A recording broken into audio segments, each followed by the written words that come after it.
Lincoln Line. Welcome to the Not That Late Show. You could have been anywhere in the world tonight. Here with us. We appreciate that. We got a big show for you tonight. Rachel Cohen is in the house. And we got musical guest, ADHD SADBOY. Getting on wheels tonight. Giving up for the greatest house band in all Chicago land. This Saturday night, what?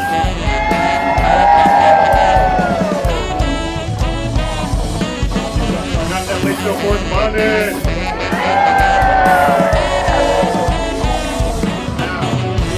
All your love. President Witness.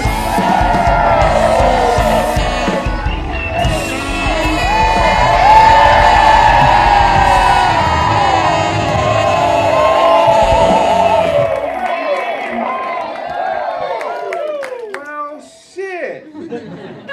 Good evening, Chicago. How the hell are you doing tonight? We are like 2 people away from a fire hazard in this building. God damn, thanks for coming out. This is the Not That Late Show. It's nice to see so many new faces in here. Oh, I guess the email marketing is working. Man, what a beautiful night we have for you guys. Very excited, very pumped. So how about we just get into it, huh? How do we feel? I just realized this mic was down here. How are we doing all the way in the back? All the way in the back. Make some noise. I can't even see your face. I just see glasses reflections. Glasses reflections. Now this week, while touring a Ford factory in Michigan, President Trump. Thank you. Those who have been here before know what to do when we say President Trump. If you've never been here before, I get it. There's a comedy show. You may not know when to make some noise or when not to make some noise. But like, you know, if that guy's on the screen, feel free to boo, all right? So last week, President Trump. Yes, let the hate flow through. He appeared to give the middle finger and mouth the words "fuck you" to a worker who called him a pedophile protector. Wow, I've never seen him be so crude and disrespectful to a man. He's really trying some new things this year. During an interview with the New York Times, President Trump said that he expects... Oh, y'all drunk with power now, I like it. Hell yeah, we're drunk now, baby. During an interview with the New York Times, President Trump said that he expects the U.S. will be running Venezuela for many years. Or at least till the gaslight comes on. Whichever happens first, you know, whichever things will happen first. Former President Bill Clinton and Hillary Clinton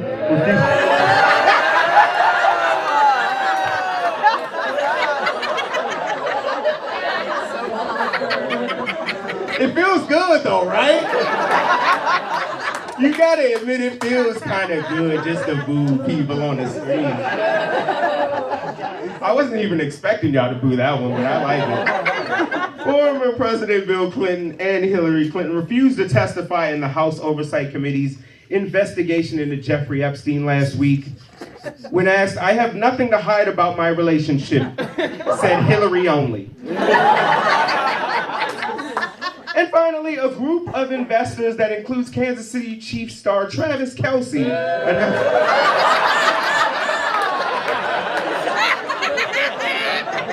What have I done? I regret everything.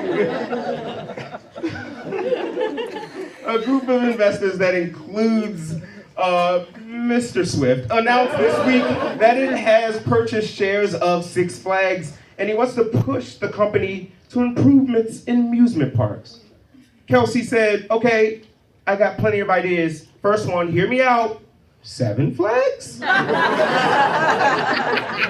Y'all, it is the first show of the year, and I thought...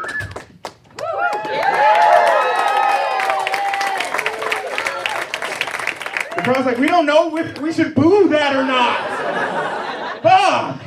It's the first show of the year, and I thought, you know, Typically, almost always, I start the show with some mess. Because that is what we should be doing here. And ooh, this is tasty right here. I could write a dissertation on this one right here. But it's the first show of the year, and I figured, why not start with some positivity, huh? Tonight, I wanted to talk about sports. Wow, no booze though, we're doing good. That's an improvement. Something we never talk about on this show, mainly because our local teams have been so bad that their popularity ranks somewhere between Sydney Sweeney and the flu. But man, let's admit it, this Bears season was really fucking fun.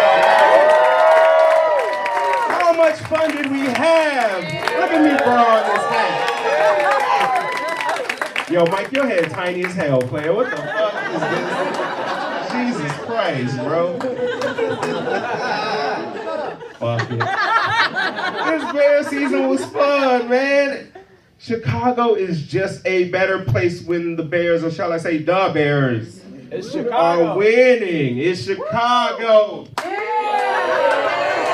Good, I just wanted to check. I wanted to check and see how that ended for some of y'all. It's just checking. When they're winning, the energy is different. It's electric. Everybody feels good. You know, I hopped on the red line the other day and a guy was smoking. I said, hey man, put that cigarette out. And he did it.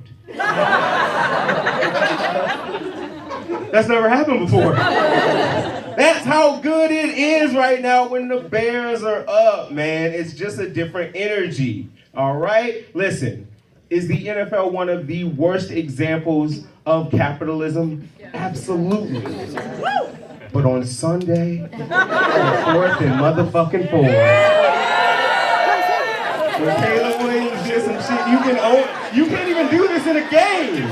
The game will be like, no, we can't let you do that. Brother, the energy that went through my veins. I'm not even from here, but it felt... I specifically made sure to freeze it there.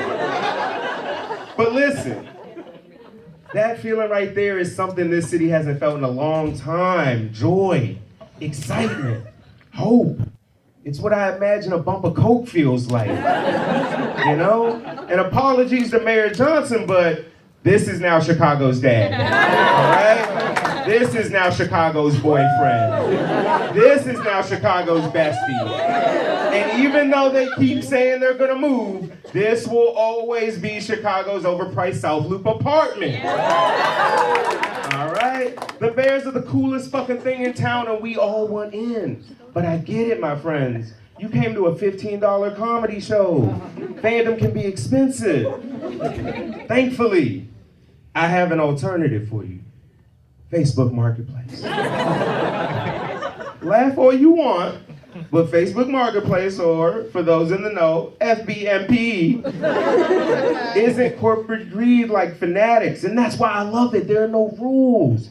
You do what you want. It's like Outback Steakhouse, or Waffle House, or another place you would never go after 1 a.m. All right? And when I tell you in this moment they got something for everyone, I intend to prove it, okay?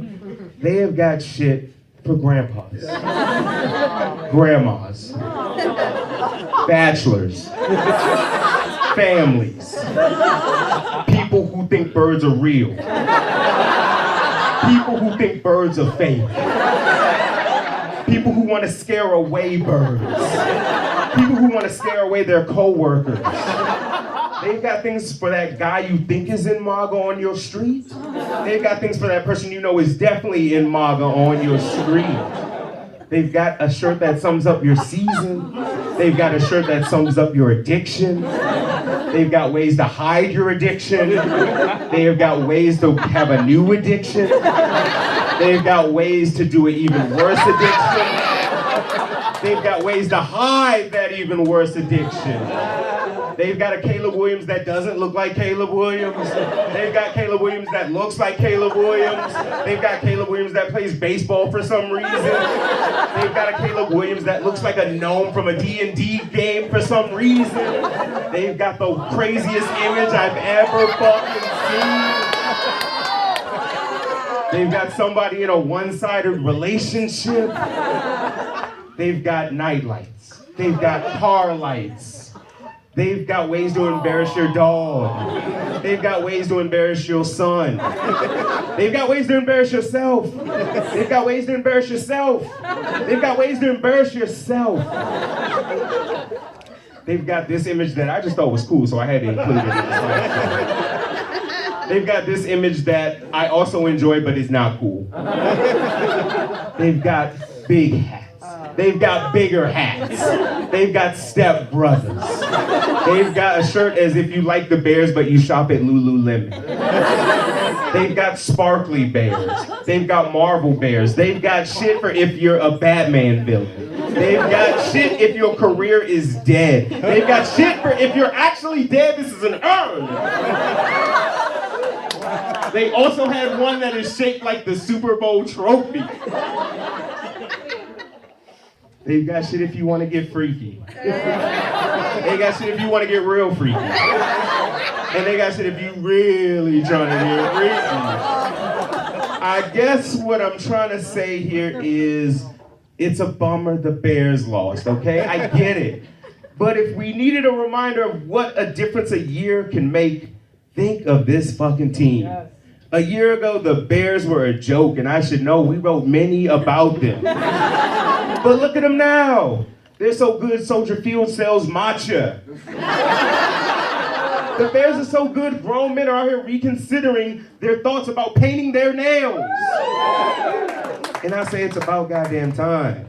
All right? If America in 2025 was the 2024 Bears, then who's to say America in 2026 can't be the 2025 Bears?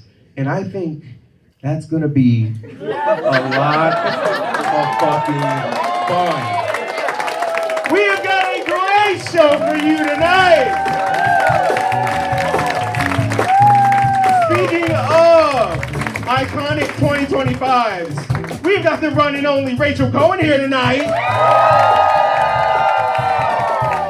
You goddamn right. And we've also got music from ADHD SADBOY. Oh my God, give it up one more time for Big Charlie and the Night Watch. The band is standing on the Chicago land, baby.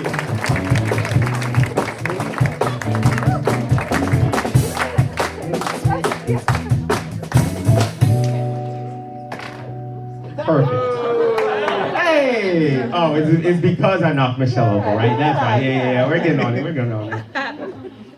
This hat is so tight, I don't think I'm getting enough blood. Sorry, Mike, for stretching your hat out a little bit.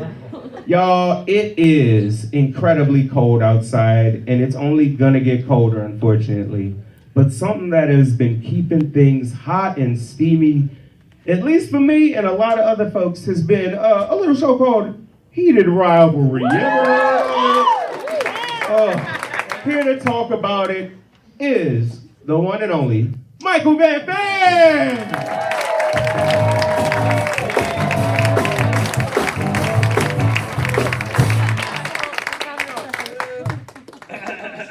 Hello, fellow members of the Gay Straight Asian Alliance. As we gather each year to further our goals of Asian representation, I must say, I am so proud of the work our fellow Gaysians have put in. The gay agenda is succeeding.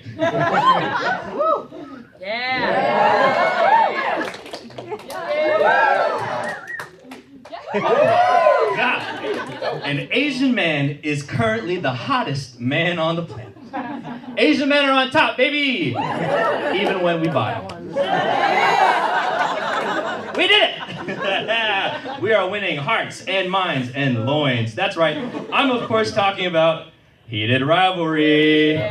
This winter's hottest show about banging at sports award ceremonies. So this show could not care less about showing any actual hockey being played. The screenplay for every episode is like this. Yada yada, Shane Hollander is Asian Canadian and good at hockey. Yada yada, Ilya Rozanov is Russian and good at hockey. Yada yada, the season ends, they're in tuxedos, and then they're in each other's penalty boxes.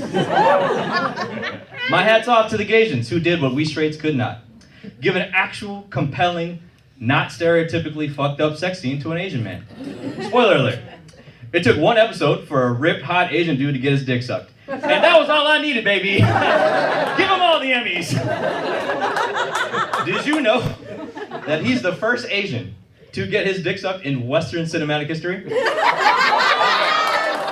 I did the research.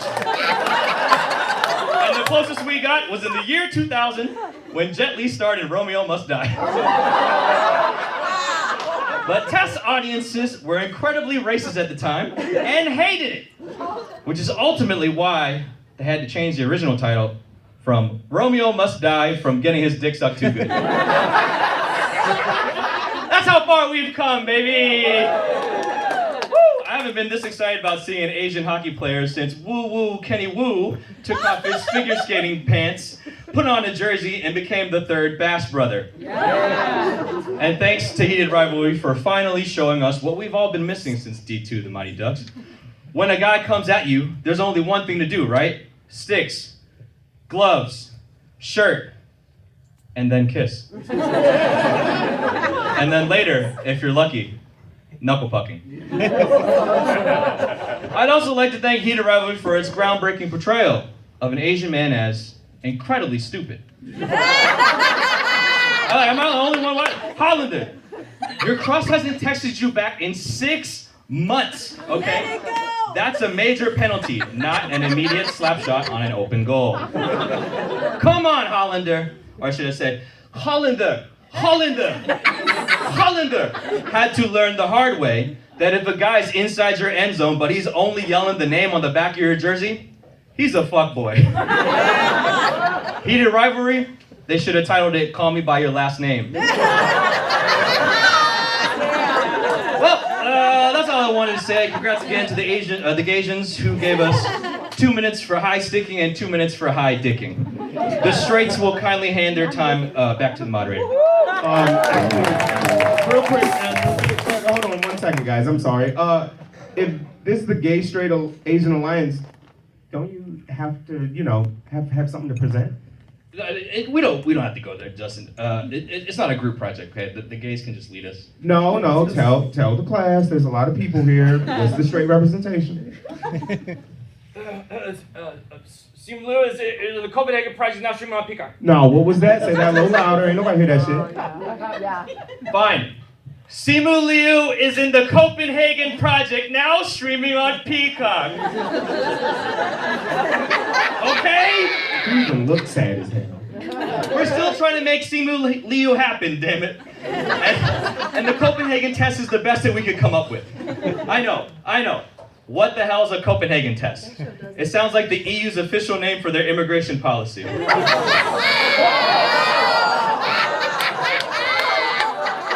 hear me out. He's a secret agent. And his eyes and his ears get hacked. Huh? It's the straightest thing we could think of, okay? Please watch it.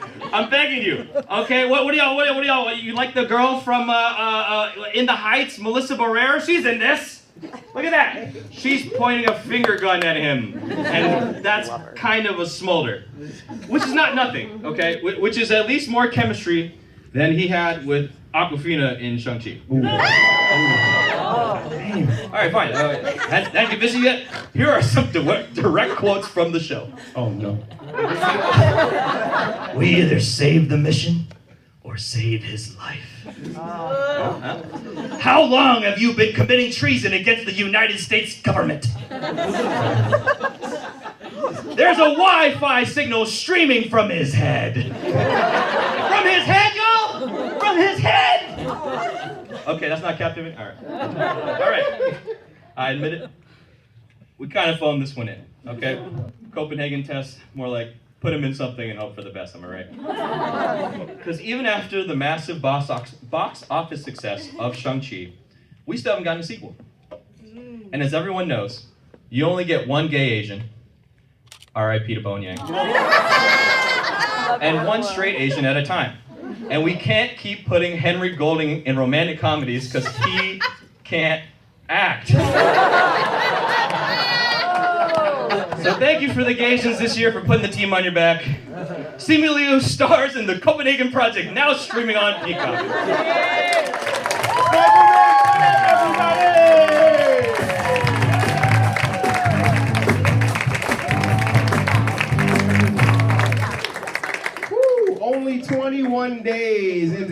of our Lord 2026, and it's already been a hell of a year. Here to talk about it, you know him, you love him, it's Baby New Year!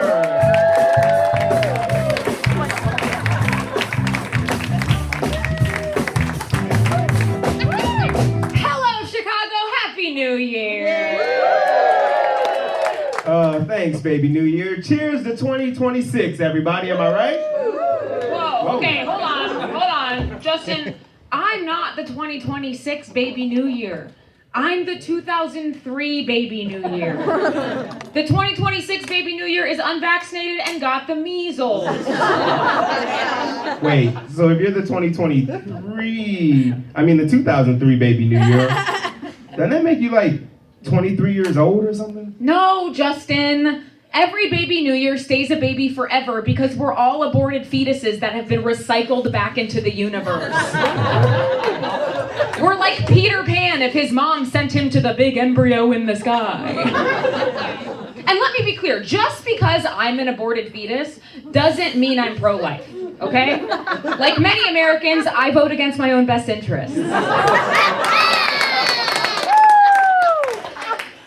Honestly, coming back down to earth in 2026 kind of makes me glad that I was aborted. Shout out if you wish you were aborted.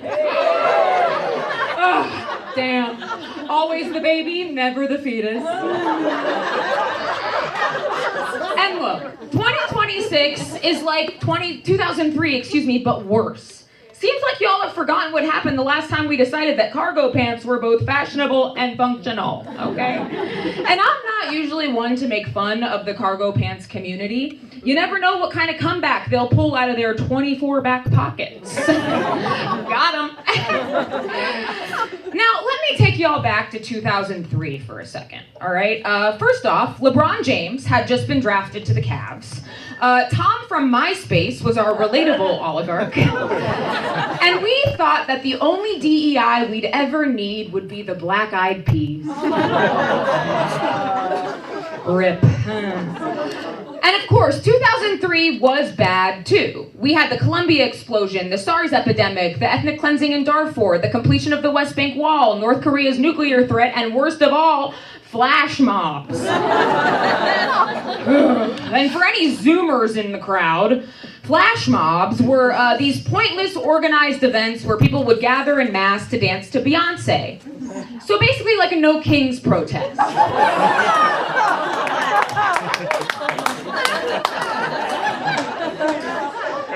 But obviously the biggest parallel between 2003 and 2026 are the respective invasions of Iraq and Venezuela in the name of weapons of mass destruction. And in 2003, you didn't need object permanence to figure out that there were no weapons of mass destruction in Iraq. And I know a thing or two about object permanence, okay? Anytime something leaves my direct line of vision, I think it's gone forever. Like a pacifier or Elizabeth Smart. Remember her? This premieres on Netflix tonight, by the way. When you get home. Regardless of if there were WMDs in Iraq or not, the Trump administration is using the exact same rhetoric from 2003 to justify the invasion of Venezuela. Weapons of mass destruction, chemical terrorism, bringing democracy and freedom, dictator regime. These phrases are like Dick Cheney horcruxes. Every time someone says them, a waterboard gets its wings. And look, the opioid crisis is pressing and harmful, but calling Venezuela's fentanyl a weapon of mass destruction while U.S. pharma companies manufacture fentanyl right here at home proves that this isn't about fentanyl at all. Period. It's like Lindsey Graham saying that Heated Rivalry should be removed from Netflix because it makes him want to play hockey too much. What was true in 2003 is true now. Ruben Studdard should have had a bigger career, and anytime the U.S. posits itself as an altruistic, violence-preventing, democracy-spreading force of peace, what it's really after is the big O. And I'm not talking about what happens when Gail spends the night at Oprah's house. I'm talking about oil. The GOP's love of oil rivals even the biggest of Diddy parties. And I'm allowed to make that joke because I am a baby. So, Chicago. Much like low-rise bootcut jeans and trucker hats, some things are better left in the past.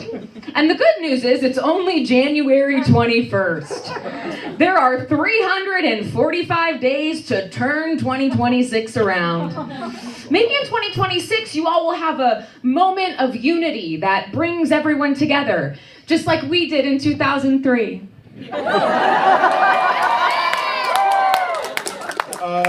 Maybe New Year, so you're just gonna go back to 2003 now? Oh, or what? hell no, Justin. I'm going back to 2016 to abort Nick Fuentes. Later! Happy New Year, everybody!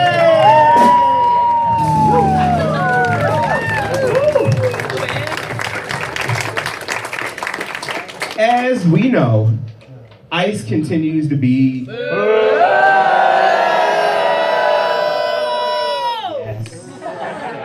They continue to be the worst thing in America. And right now, truly, that's saying something. Since it is important to know your enemy well, we have some information about new technology ICE has been using to spy on everyone. Well, hold the booze, because I need to introduce... I'm about to prove it. Here to prove it, our technology correspondent, Coach Mike Dicka's lesbian cousin, everybody.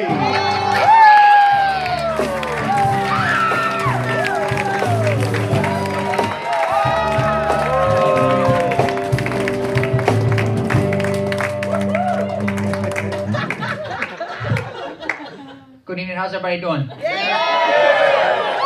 Alright, when I say fuck, you say ice. Fuck. Ice. Fuck. Ice. Fuck. Ice. Wow, damn. I want to say damn, the script says wow. Wow. I say it. Hearing over 100 people shout that together gets me more riled up than I'm watching But I'm a Cheerleader followed by Portrait of a Lady on Fire.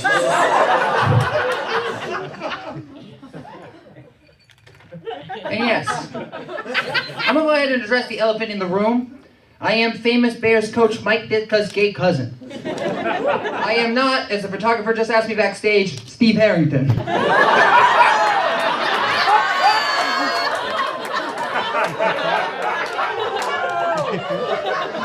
Oh, I get it. I see it now. I then looked in the mirror and I was like, when I'm back in Chicago, I feel it. No, I am Mike Ditka's gay cousin. My name is Dyke Mitka. And here are 3 things you gotta know about me. 1, I'm a lesbian. Hell yeah. On a scale from femme to butch, I'm a Rosie O'Donnell and a Jodie Foster Rising, okay? Number 2, I'm a cybersecurity expert. I'm so into coding that my favorite numbers are 0s, 1s, and 15. Which is how I rate my perfect wife, Diane, on a scale from 1 to 10. God, I love that lady. We've been married 27 years and we have 4 kids, all Border Collie mixes.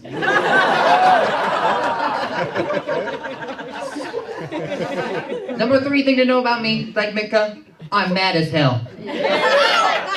Because those fuckers that work for the Department of Homeland Security keep ruining my goddamn day. And just when it seems like it can't get worse, it does. Because these little gremlins are now using 3 new surveillance apps that are truly terrifying, and I'm going to tell you about them. Starting with an app made by Palantir.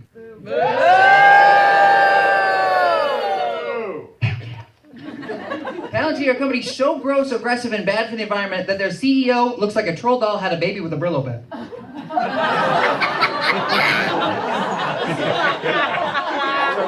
Those are just the facts.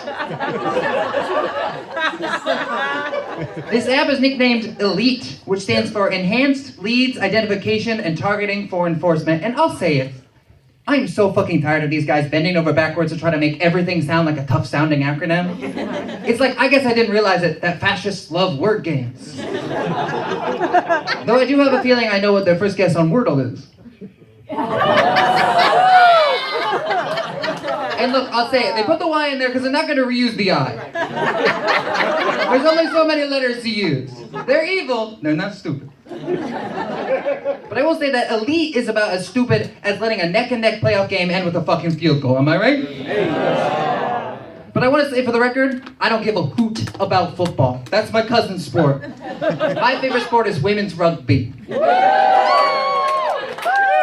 And look, I'll say it. When I'm roughhousing with my gals, that's the hardest I've ever scrummed. Okay? I'll tell you that. Makes me want to scrum for days. Can't stop scrumming. But what Elite does, this app, is basically give ICE a map of potential targets, which is how they decide what neighborhood they're going to attack each day. And then it gives them a confidence score that the address on file is currently accurate. And I'm sorry, confidence score? The only thing I'm confident about is how much these guys don't score. Hey-o! Oh!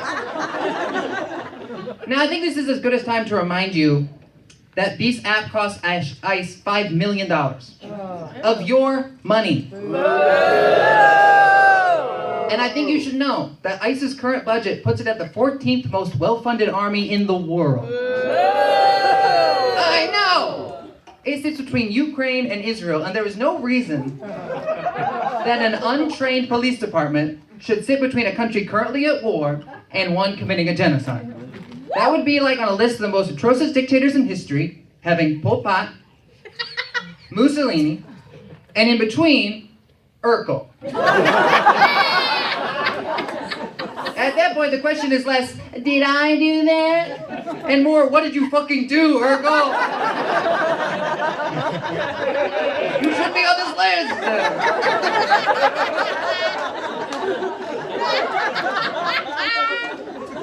So despite the massive price tag, the other two apps that ICE recently bought are somehow called WeBlock and Tangles. And those don't sound like million-dollar tech to me. Those sound like a name Gwyneth Paltrow would give to a daughter. Tangles Paltrow has a ring to it.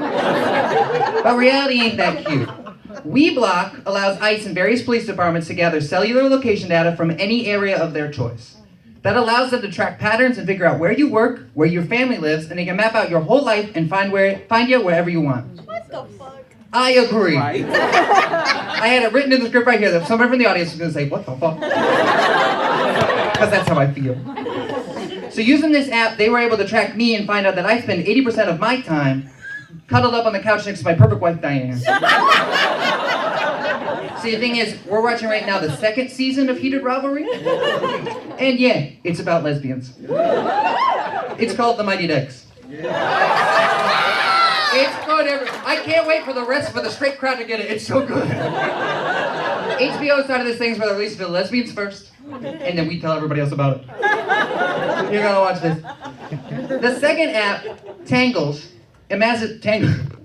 I wrote this thing, I can't believe that's the name of it. Tangles amasses anybody's social media posts into a digital dossier and gives them an option to set an alert so that every time you post, they know.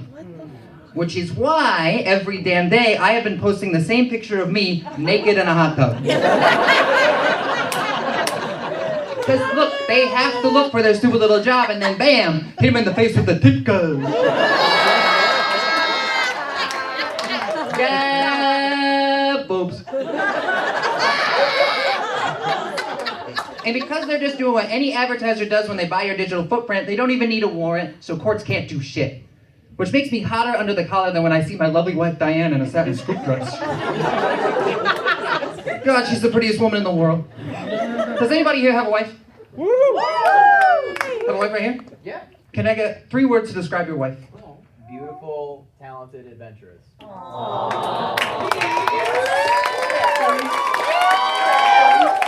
Another kiss. Another kiss, and I can't believe I gotta do this.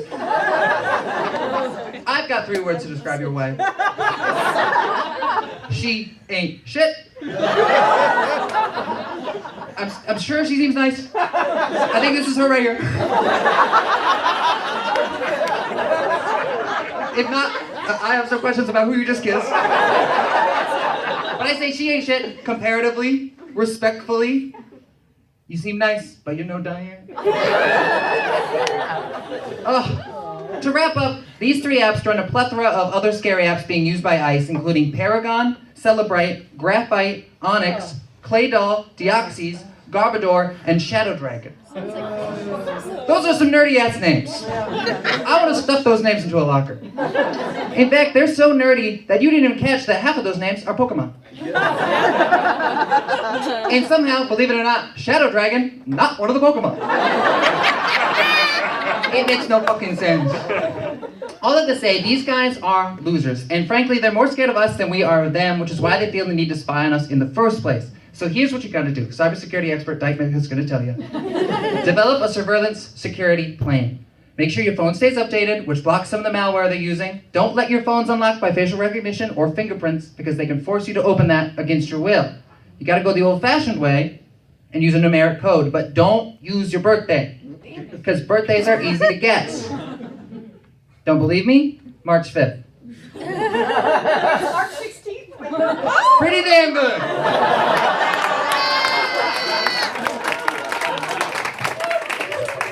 That means I'm 7 tries away from getting it. And lastly, turn off location sharing, okay? A lot of apps ask for this just so they can sell it. Candy Crush doesn't need to know where I am. Because if I'm playing, boom! Because if I'm playing Candy Crush, I'll tell you where I am. I'm sitting on the damn can trying to pass the 68-ounce porterhouse I ate all by myself last night. All right, everybody, you've been lovely, but I gotta get out of here. You see, Diana's making a hot dish tonight, and it's gonna be in the oven for 35 minutes. Which is enough time for us to make love twice. When I say make, you say love. Make, love, make, love, make, love. Diane, I'm scrumming. Thank you, everybody!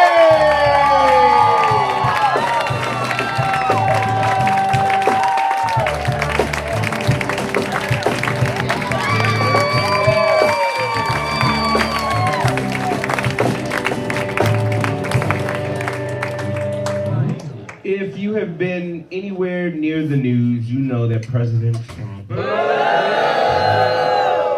thank you, is obsessed with Greenland.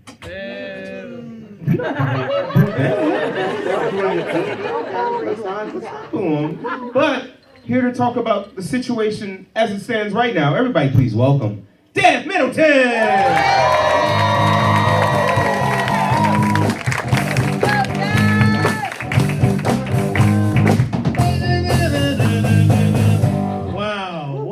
Y'all, how y'all doing?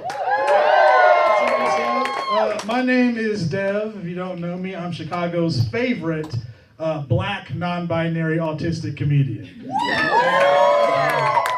And I know I'm the favorite because I killed the other two. First of all, it's great to see so many of you here right now. Thank you all so much for supporting the show in such large numbers. I mean, look around, everybody. It's like a mega church in here. You know what I'm saying? I don't know whether to tell jokes or praise God and cheat on my wife with a man. But unfortunately, I do have some bad news, everybody. America is getting back into the colonization game. So hide your Pocahontases, because Donald Trump has his beady little eyes set on the great island of Greenland. That's right, everyone, Greenland, the Wakanda of the North.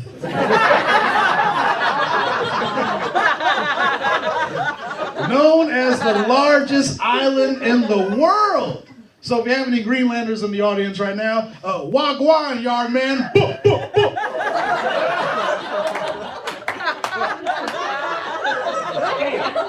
But why does Trump want Greenland? Well, if you ask him, it's because Greenland is in the ideal location to send early warnings in the event of missile attacks. But we all know the real reason. Okay, Trump wants their oil, their minerals, their eggs and ham, their kryptonite, their vibranium and their Green Panther, their weird ketchup, their gross drink, their 2 movies no one's ever seen, their flipping around Wicked Witch, their starter Pokemon, their attempt to end racism, and their Jill Stein. Trump wants it all. And we can't let Trump get his beady little hands on Greenland's precious resources, or he'll become far too powerful. And sure, was this land also originally stolen by Denmark? Absolutely. But It was done fairly through the Finders Keepers Accords, as well as the Losers Weepers Addendum, and of course the Treaty of No Takesies Backsies. And y'all should trust me, okay? Because I get all my legal advice from this guy. And if you don't recognize him, maybe you'll know him by his most famous case.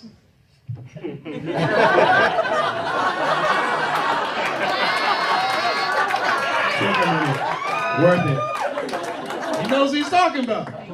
Well, look, the indigenous Inuit people of Greenland absolutely deserve their land back. But are the Danish that bad? We almost never even hear about them. Denmark is like our version of Delaware. We can find it on a map, but nobody really knows if it exists.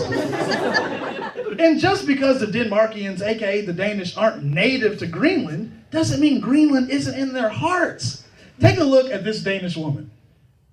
Now take a look at her when she was a toddler. Look at that family resemblance. It's like looking at a mother and her adopted daughter. Now, I know many of you are wondering why this matters to me so deeply. And it's because I love Greenland. I love their culture. I love their people. Plus, Greenland is one of my favorite places to point out on the map. Look.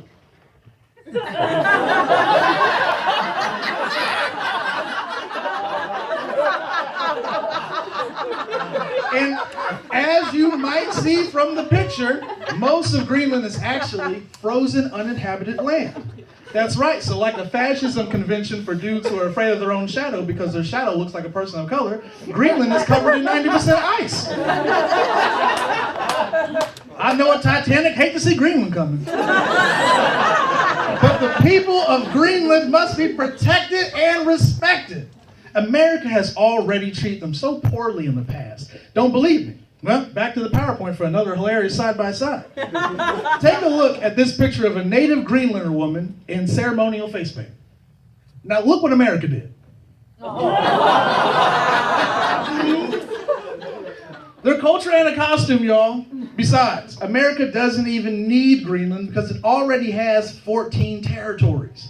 5 major ones: Puerto Rico, Guam, U.S. Virgin Islands, Northern Mariana Islands, and America Samoa, plus 9 uninhabited islands, which are Baker Island, Howland Island, Jarvis Island, Johnson Atoll, Kingman Reef, Midway Atoll, Navassa Island, Palmyra Atoll, Wake Island, and of course, Epstein Island.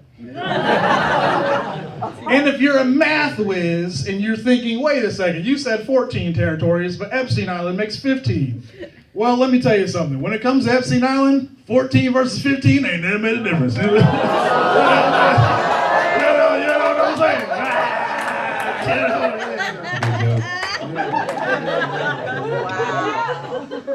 But I'm not the only one who doesn't want Trump to invade Greenland.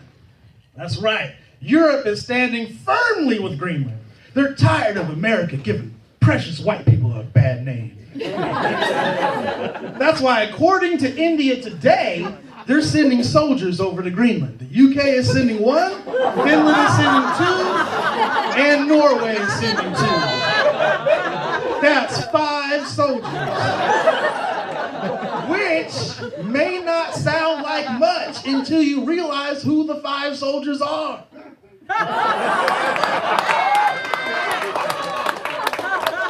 These 5 vicious mercenaries are about to beat America's ass and teach it the power of friendship. And that's not all. According to Newsweek, thousands of Danish people have signed a petition for Denmark to buy California. The plot thickens. Do you know how petty you gotta be to want to take California from us when California's gonna be completely underwater in like 20 years? That's like kidnapping a senior dog. That's like Leonardo DiCaprio dating a 25-and-a-half-year-old. That's like calling J.G. Winsworth when you have a structured settlement but you don't need cash now. But y'all, let's get real for a second. I love Greenland. And we shouldn't take this anymore. It's time for us all to stand up for Greenland, a land so frozen, slippery, and hard to walk on that federal ICE agents have described it as 9/11 but for feet. So I urge all European nations to come together and protect Denmark's dump truck wagon of an island.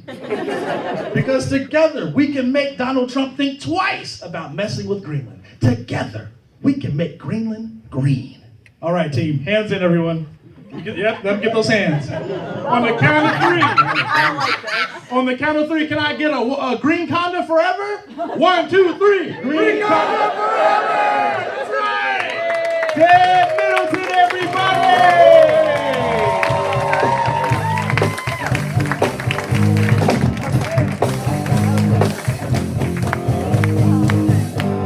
Woo! God damn, I love this show. Y'all having a good time?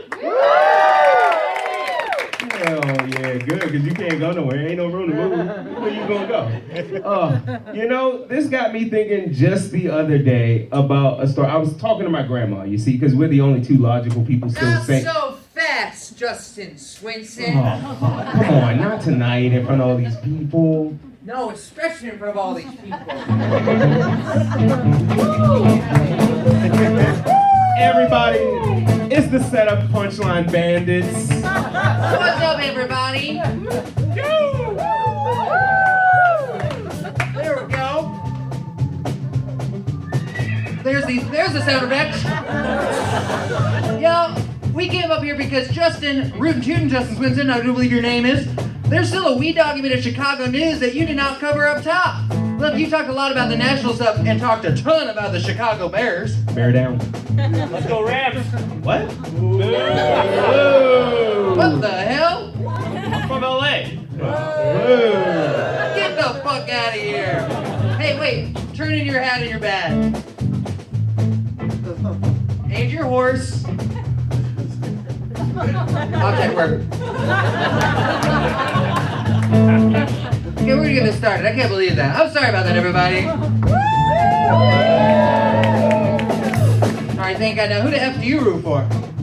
The page. Never mind. Don't worry about it. Don't worry about it. Don't worry about it. All good. I'll take it. Well, look here, Justin. There's still a lot of Chicago headlines that still need punchlines, so we're gonna come in here and wrestle up the grub that is the rest of this grand city's horrible news. Let's get into it. Yes, saddle up, cowboy. It's time for the Chicago News Hoedown Throwdown.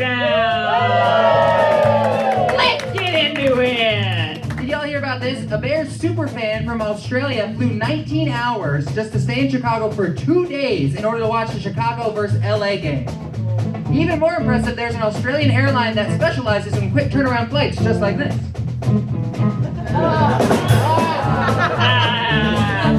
It's official. The popular Broadway play Oh Mary is coming to Chicago. That's right. And before you get too excited, you're gonna hate who they got to play Mary. Specifically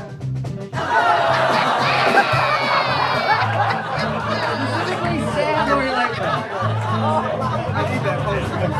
We're gonna make it. Put it on a shirt. Put it on a shirt. Y'all, in food news, you hear about this? Time Out Market is closing. Remember that, but unfortunately it does mean that the 17 restaurants inside Time Out Market are also forced to close.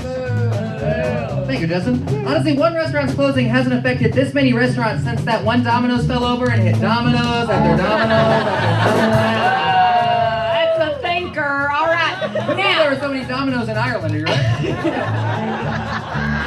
Now, sticking in the food world, all right? Next week is restaurant week, okay? All right, now this is like spring break for restaurants, where they all go down to Cabo San Lucas for the best party of their young lives.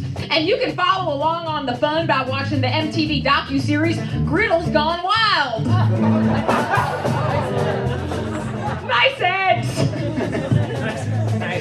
And finally, the Bears fan went viral for sneaking a cheese grater into the Packers game, was gifted box seats to the game against LA. Woo!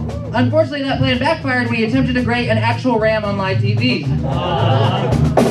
And hey, guess what? Yeah, you may have heard that joke before because the fucking Onion did it. But I gotta tell you something, I wrote this joke a week ago.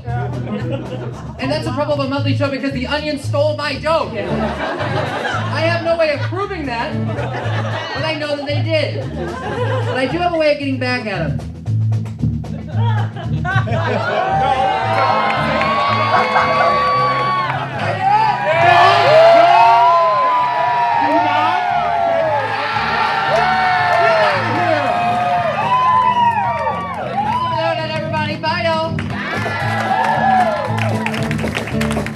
Set up punchline bandits, everyone! Well, my friends, it is that time in the show. Our first guest this evening, interview guest that is, man, honestly, they had such a great year. How great of a year? They were named Chicago Magazine's one of their Chicagoans of the Year. Not only that, they were named Lawyer of the Year by Above the Law. Honestly, somebody said this when we announced we had them on, and I think it's the moniker we should give them. Everybody, please welcome your favorite lawyer's favorite lawyer, Rachel Cohen!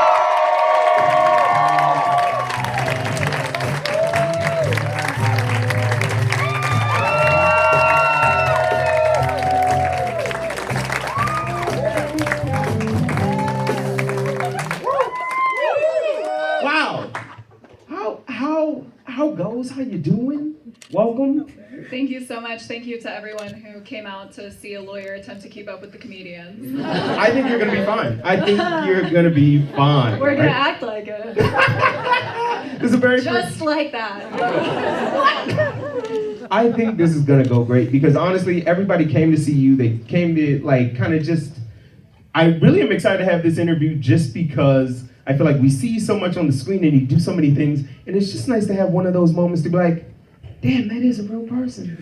They cool as hell. But for those who maybe just bought a ticket and they didn't really know, but they were curious, I kind of want to flash all the way back about 10 months ago. You first submit this resignation on TikTok.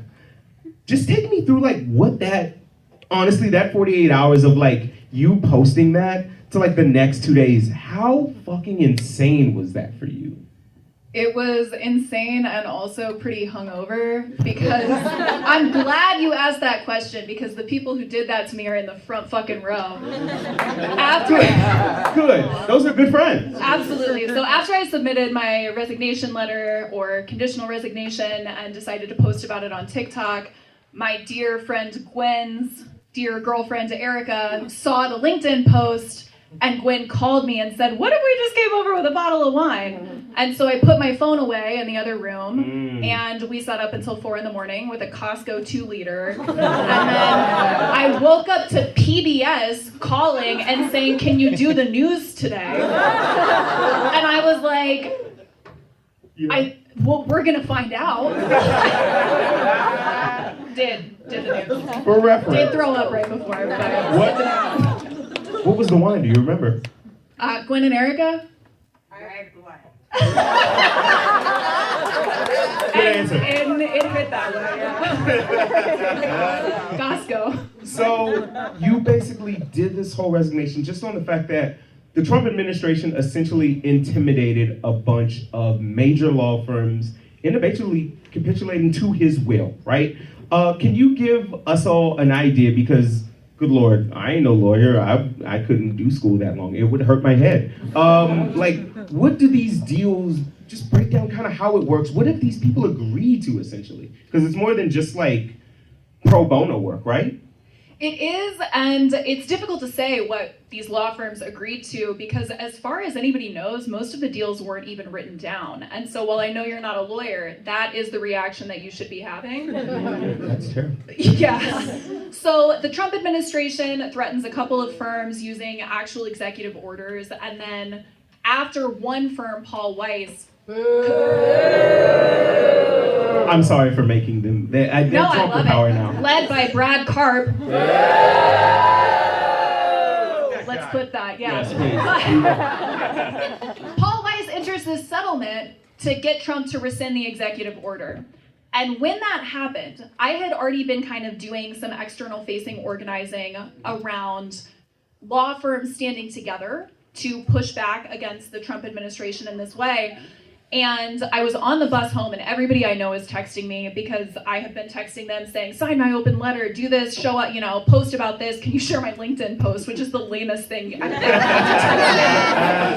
And so they're texting me and I'm on the bus getting angrier and angrier, and then I realize immediately, oh, that's what my firm is gonna do as well.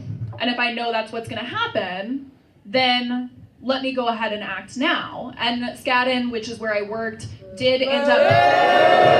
Yeah, one more time. Led by Jeremy London. Clipped it. Exactly. Did end up entering a deal with the Trump administration despite the fact there was no executive order entered against them. And all of these firms have promised pro bono work allocated to Trump-aligned causes. At Skadden specifically, they promised to allocate a couple of fellowships because they fund a very prestigious public interest fellowship to the same kinds of causes. And then something that I do think is flying under the radar and that permeates everything that the Trump administration is doing is that these law firms also promised to let the Trump administration come in to evaluate things like hiring and recruitment and retention policies because the Trump administration is nothing if not white supremacist, and that has been the entry point for many of the attacks on private corporations or private law firms is racism and anti-DEI policy. So break this down as if I am a child, because I don't know if my brain is still fully developed. If these are some of the largest, most influential, connected, powerful law firms in the country, why the fuck are they backing down so easily? I'm gonna tell you a secret, and you can't tell anyone, okay? We will not air this part. These motherfuckers are not that smart, they just went to Harvard. Okay.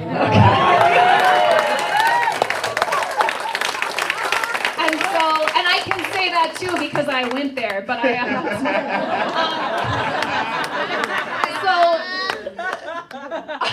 I drink with these losers. No. So I do think it's important to understand that at the tip top of the corporate legal industry, and in fact at the tip top of all of capitalism, right? The finance industry, the private equity, VC industry, is just people passing around the same $1 trillion and being like, and because they paid me $1 trillion, I'm worth $1 trillion. And so the corporate legal industry is reliant on a couple of Fortune 500 companies, a couple of private equity firms that can afford to pay their rates, because when I worked at Skadden Arps, I billed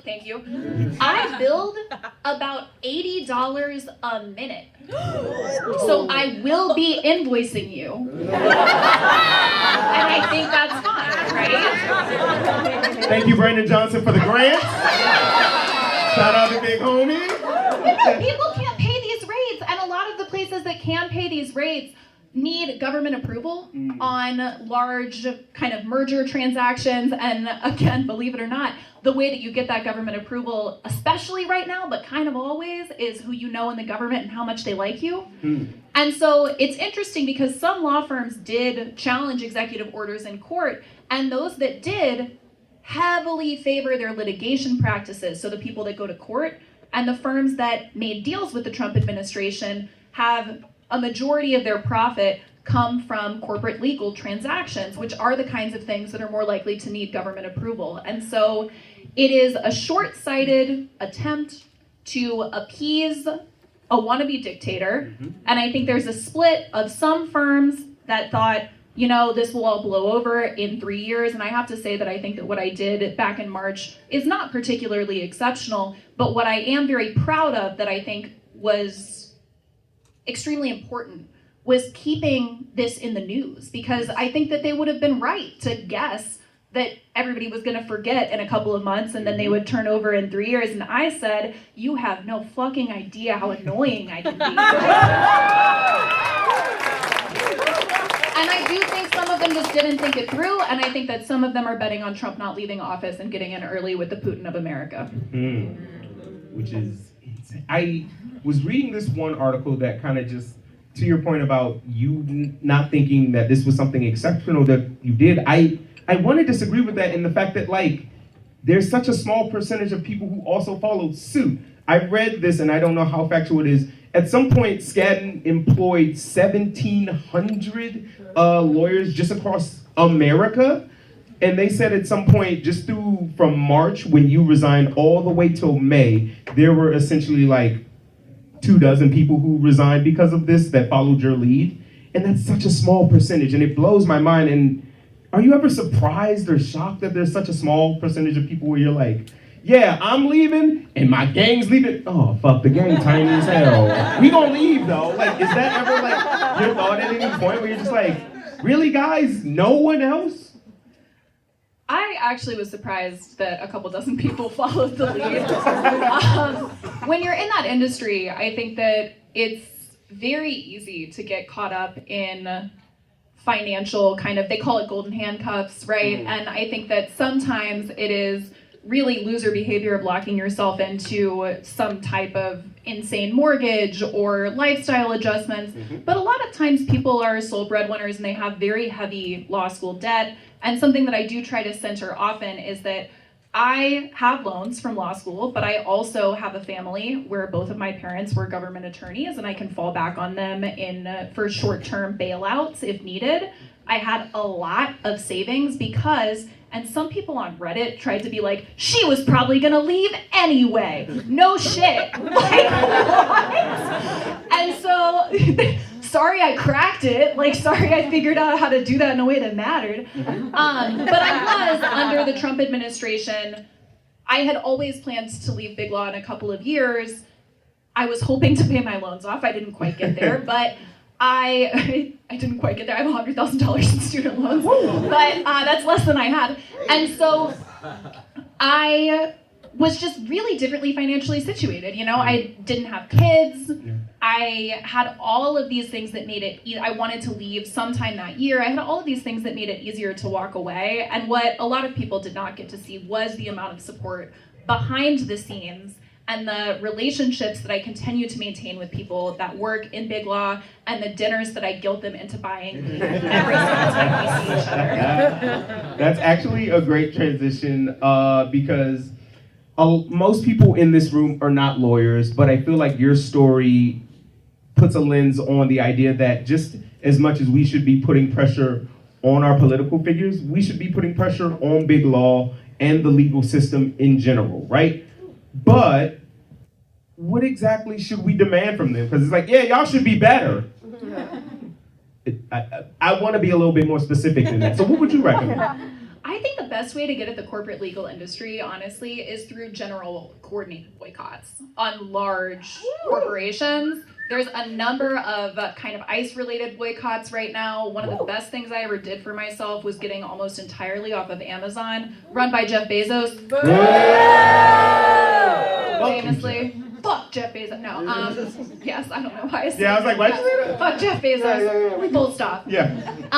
But participating in coordinated boycotts of the corporations that are enabling the Trump administration is going to be the average person's easiest way to get to the big law firms, but also like all of the executive partners' emails are just online, and you can just email them.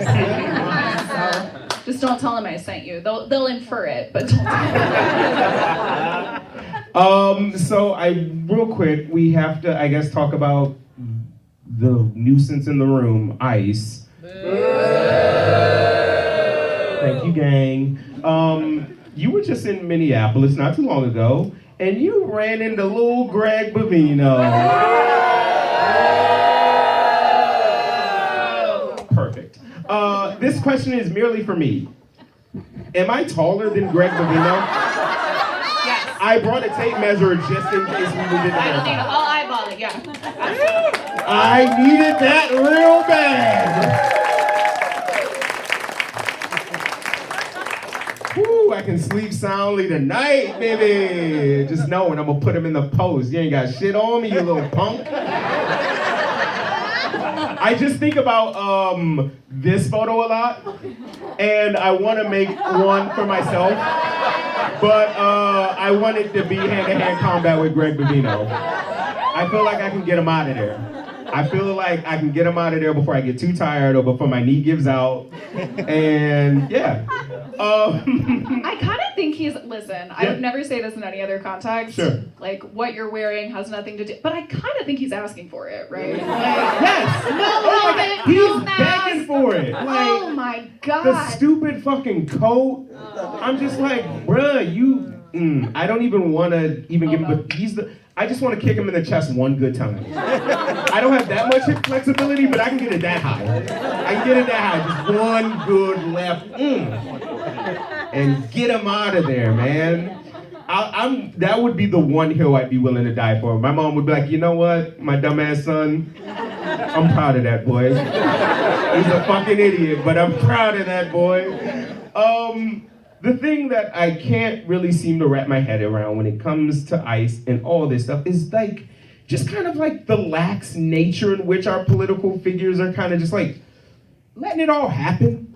Like, I feel like you were one of the few people that like was really like, hey, JB Pritzker, where you at, big homie? Your state police are like doing dumb shit. Why is nothing going on? And I'm hoping that maybe like judges can lean in a little bit more and do something, but it seems like, I don't know, they just kind of seem like, whatever. But would you say at this point, ICE's tactics have kind of like escalated, or is it just like, Minnesota, they're doing things that way they were doing, but maybe there's a little bit more feet on the ground there that can record this kind of stuff? Because I feel like people died in Chicago too, but it just got swept under the rug. It did get swept under the rug, and one of the big reasons for that, right, is because Silverio Villegas Gonzalez was Mexican as opposed to a white woman. Miramar Martinez is Latina. It's easy to point to Silverio's death and say that it's because of his status as an undocumented American, but Miramar Martinez is a U.S. citizen. And so, not that they ever put that in the articles. And so, I think that what we're seeing in Minnesota off of a very short period of time there is generally just a numerical escalation and also consistent. It's a reaction to seeing how little these people will be held accountable, right? That even when there is a judge's order saying that they can't use certain tactics, that they're going to do it anyway, and Stephen Miller is going to tweet and say, hey, keep doing that. And so I think that one of the reasons that I went to Minneapolis was because I wanted to see what it looked like to have that kind of numerical surge as compared to Chicago, where at peak it's estimated that there were a couple hundred ICE agents in the city. In the Twin Cities, it's estimated that there are 3,000 to 4,000. And when you're there, you can tell they're everywhere.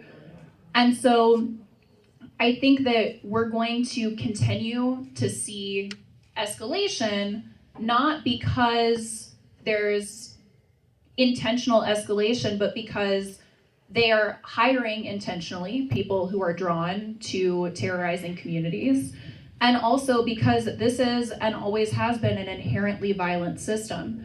And we do not need to abolish ICE simply because it's currently run by Donald Trump. We need to abolish ICE because Democrats and Republicans alike have been pouring billions of dollars into a militarized police force whose job it is and always has been to go around and check people's papers. Yeah, Cory Booker, you hoe. Cory Booker? Fuck that guy. That fucking guy, man. Okay, actually, no, I have like one of the most embarrassing things to tell you. Please. This is what the people came for. This is where you're supposed to be. I can't post about this. When I was like 18 in college, I was a student government kid, like big time. Okay, you have to understand. I was a debate. I was like Model UN. I was on the executive Model committee UN? of speech and debate, Model UN, and the Young Democrats in my high school. And I totally had a date to prom. And so, I did. We were just traveling that weekend. And so, I was really into Cory Booker because he was a good speaker, and when I turned 18, I considered getting a Cory Booker quote tattooed on my arm. No, you didn't. No, you did not. I did. And Justin, I tweeted about it, and he retweeted it, and I had it as like my cover photo on Facebook for a while. And that is why the protesters at Broadview who bring the shields don't really trust me. But I swear I am not like that anymore.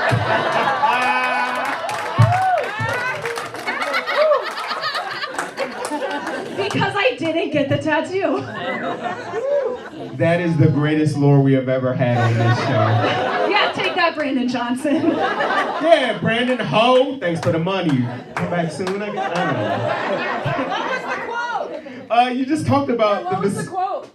I was asking my 17 Twitter followers to vote, and I don't remember which ones it was. Though I will say that one of the Cory Booker quotes that I actually do really like is about how you don't get anywhere on your own and you're there because of a conspiracy of love, and that is why we need to give ICE more money for body cams. It's the only way we'll get things done. It's the only way to get there. Can't believe The that you conspiracy dated- of love is lobbyist money from Palantir. Do you think him using Conspiracy of Love was him just stealing Seasons of Love when he was dating Rosario Dawson for a brief second? Oh, I'm cooking now.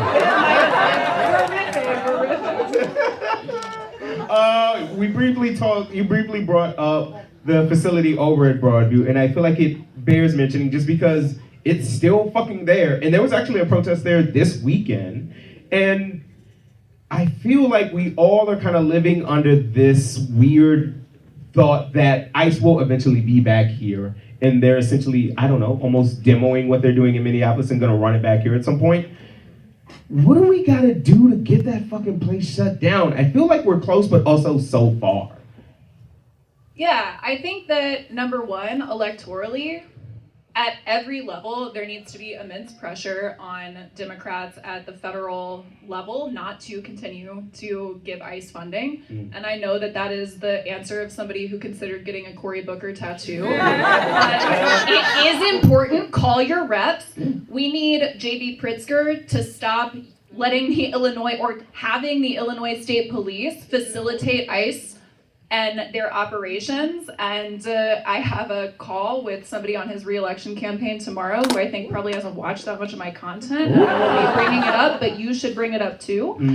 And then on the individual level, I think it's really important that we all sit with what our risk tolerance is and what we would do for our neighbors, because I think that Broadview is a representative of what we know to be happening broadly, which is that people are getting disappeared off the streets, they're getting sent to camps, and there are many, many people in Chicago, myself included, this is something that I'm trying to sit with, because yeah, it's fun to yell at Greg Bovino in a speedway, but it's also an exercise of privilege, and not in the way of that's an exercise of allyship privilege. That's an exercise of privilege where that's a pressure release for me as a white person, because that's something that I get to do and then walk away from it unscathed.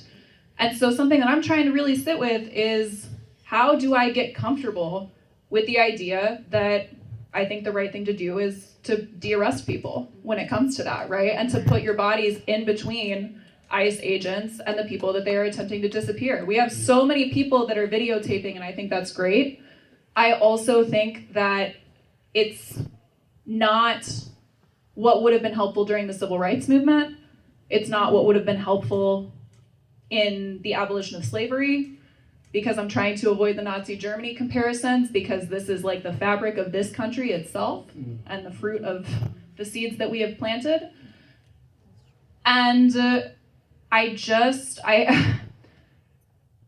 never mind. I'm not going to say in public that I've been reading a lot about John Brown, because no, I haven't been. But we do have the same birthday. No, I'm way too much of a wimp to but I have been thinking about the risk levels that I have, the tolerance that I have, and how much I am willing to dislodge my own comfort. And I think that it would be good to look up de-arrest techniques. It would be good to look up, hypothetically, theoretically, the best way to pop a tire. It would be, sorry? Screwdriver is an option. I've heard it's very easy to clip the tire stem, and then they're fucked for a while. And I think that there's hypothetical questions that need to be answered. how do I do that? And if I knew that dozens of people were dying in ICE custody and that they stopped paying their medical contractors, would I do that? Hell yeah. Before we let you go, Rachel, I have to say, we got you a little gift. In light of your escapades in Minneapolis, we made you a little shirt. We think you like it.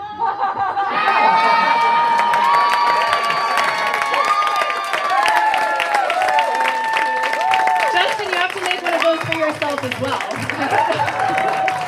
Now that I know, I will. Rachel Cohen, everybody!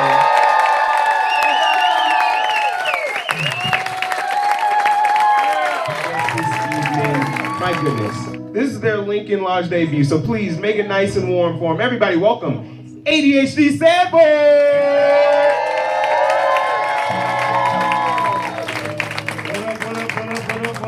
What up, y'all? How y'all doing? We're ADHD SADBOY. Greg, what kind of band are we? We're a lot of fucking things, guys. So we're good. Mentally ill. Yep, we're that for sure. Sad boys.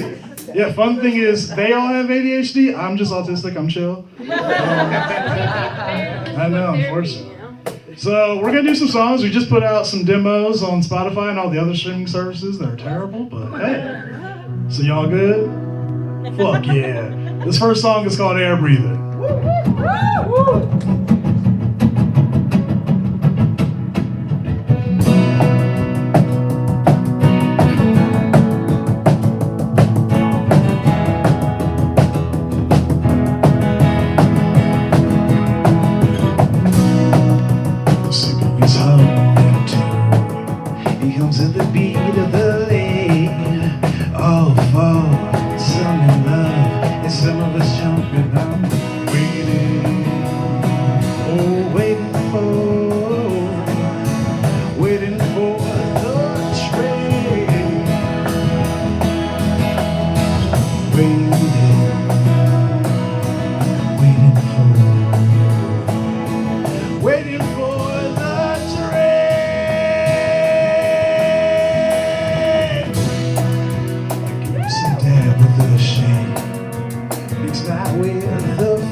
Tears for you, and when we graffiti your name, never be lost. You'll be the star towards home we're far, and I'm waiting, oh, waiting for the train.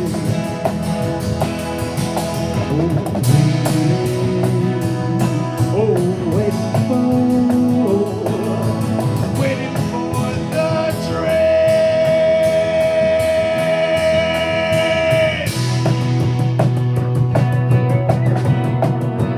This is the rap section. I'm about to rap at y'all real quick. Hey. Look. Veto every weirdo with an ego around my people. I'm a Evo every single who got their theme song from Timo. Got that shit on, that shit's Dijon. Got you clock, not a free throw. I got movement like Matilda Younger. Only be Shapiro. Hey. I had a loaded question and 1,000 bullets. Now I got a new prescription for some good putrid. I'm abominable. The challenge that's impossible. December 25th with more gifts than a polycule. I could turn a mountain to a molecule, I promise you. My shit always gas, so it give a hater nightmare view. Set the record while your numbers fell like a domino. Ask me how I'm feeling and the answer is phenomenal. It's no big deal. Music worth hearing, the sun is worth feeling, people worth loving, so the pain is worth keeping, yeah. Air breather, dream on, life is worth living and the air is worth breathing. Music worth hearing, sun is worth feeling, people worth loving, so the pain is worth keeping, yeah. Air breather, dream on, This is our guitarist, but also on the keyboards, this is Max. Typically on the bass, tonight he's on guitar. This is Greg. Drums, we got the amazing Amanda. My name is Blender. I look very similar to an extremely sexy person who was telling jokes earlier.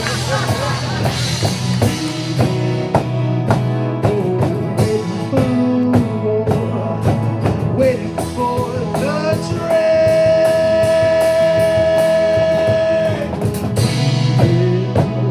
Waiting, I'm waiting for the train.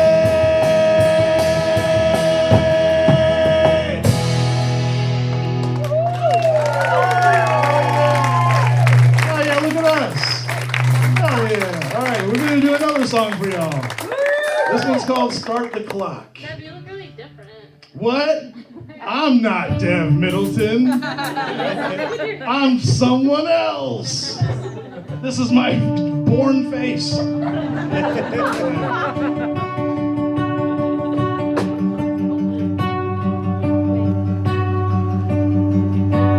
Hey, tense fists and that's standard. Loose lips from the scammers. Weight of the world on my shoulder.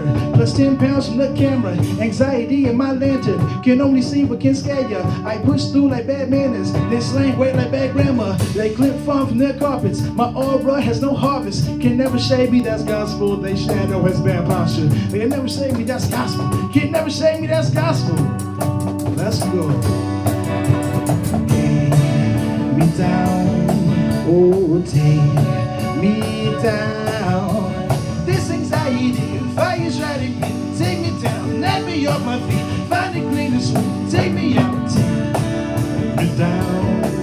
Oh, take me down. This anxiety, fire's riding me. Take me down, knock me off my feet. Find a clean and sweet. Take me out. This is an instrumental break. This is where we kind of check in with the audience. How are you? I'm doing good, thank you. Hell yeah, dude. And now we start verse 2. My mind is a menace, curriculum no appendix. It's no guts, no glory, but my gut tells me different. The fear is all fallacy, it's real but not reality. And there's a difference, so remember it. Chorus. Me down, oh tear me down. This anxiety, fire's riding me.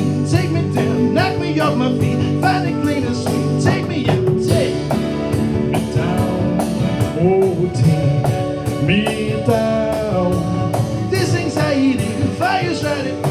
Take me down, knock me off my feet. Find it clean and sweet. Take me out. I'm losing hope to find myself again. Life's so right, I'm holding it tight again. All I wanna know is how you with that broken mind. Beneath the stars, I see the light again.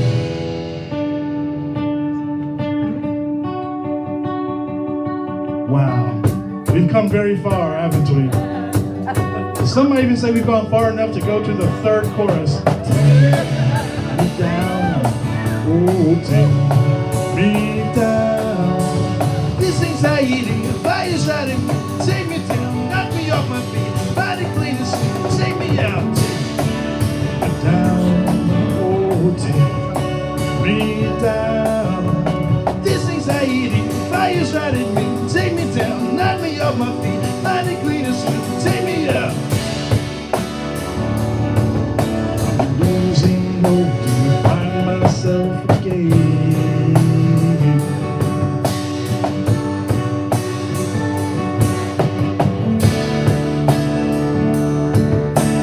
Losing hope to find myself again.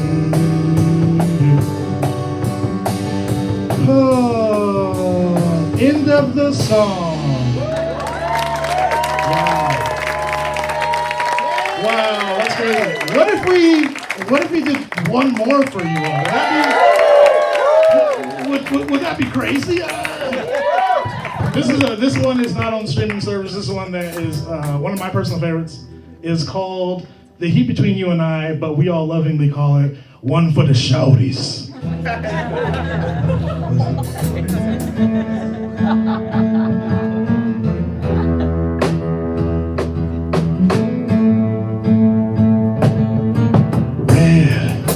Your lips so red and I'm dead. I'm dead and you are a breath. Why would you share your life? Black, your hair is black and I lack the screen I need to adapt. What the color grading gives light. And I can't buy a vow.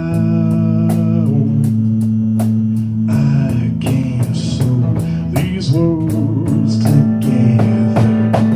I can't find my way out, and I'm glad I can't, 'cause I won't let me miss out. No, I won't let me miss out. No, no, I won't let me miss out.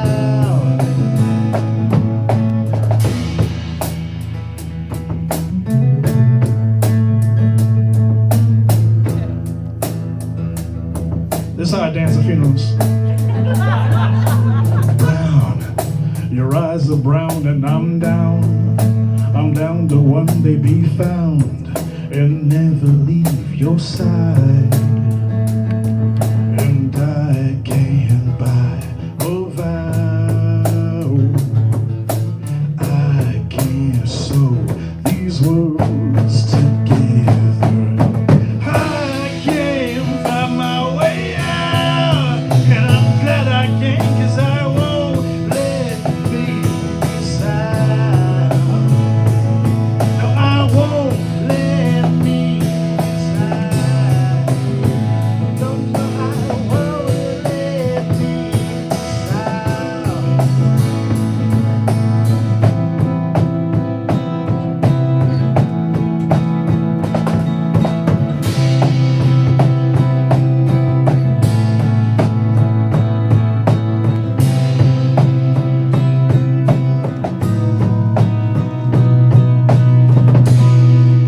Oh, shit.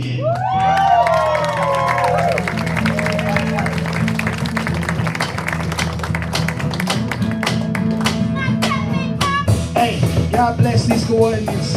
These niggas got bodies on some mortar shit, but I don't care what doors you been. I'm glad you're open mind. A fortune sets a precedent, but any for the bottom, for the five, and can't afford the time. I want to spend it flying. If you had a wingman, it's just a plan, smiling, cherry pushing, devil size, tattoos on like the thighs. You in the crowd, and I'ma look for you like every time. Never spin the block when I am on the corner. They looking for your heart and they never heard woman. Might be the love of your life if you let me in it. Might be the tongue of your life if you word around town. If they heard around town, 'cause I'm trying to be fun, 'cause I'm trying to be down. Trying to be smooth, I ain't trying to be loud, 'cause I'm about to spit past, I'm trying to be loud.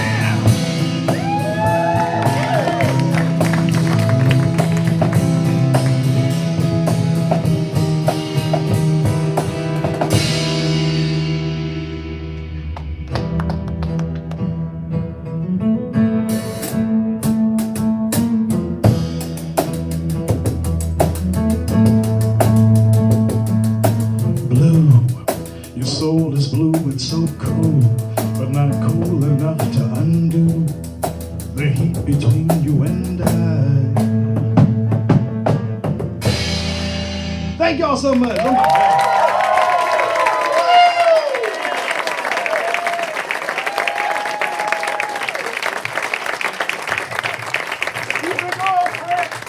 ADHD SADBOY!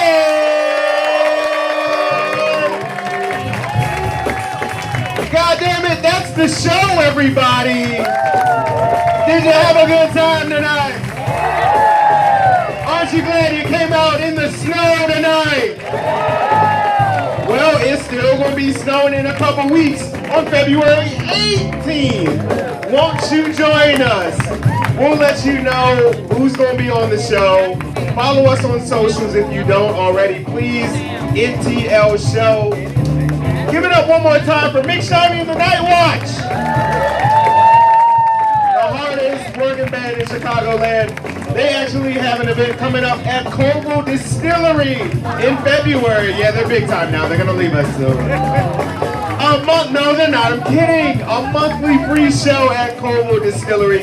Come check it out. My God, we're also running the Shy Dinner Rod in March. We got a lot going on. It's a big year for us, man. We're trying to do some big things. But remember, the next show, February 18th. One more time for Rachel Cohen! One more time for yourselves. All right, I need to go get a drink now. Close your tabs, tip your bartender 100%. We'll see you next month. Okay, thanks.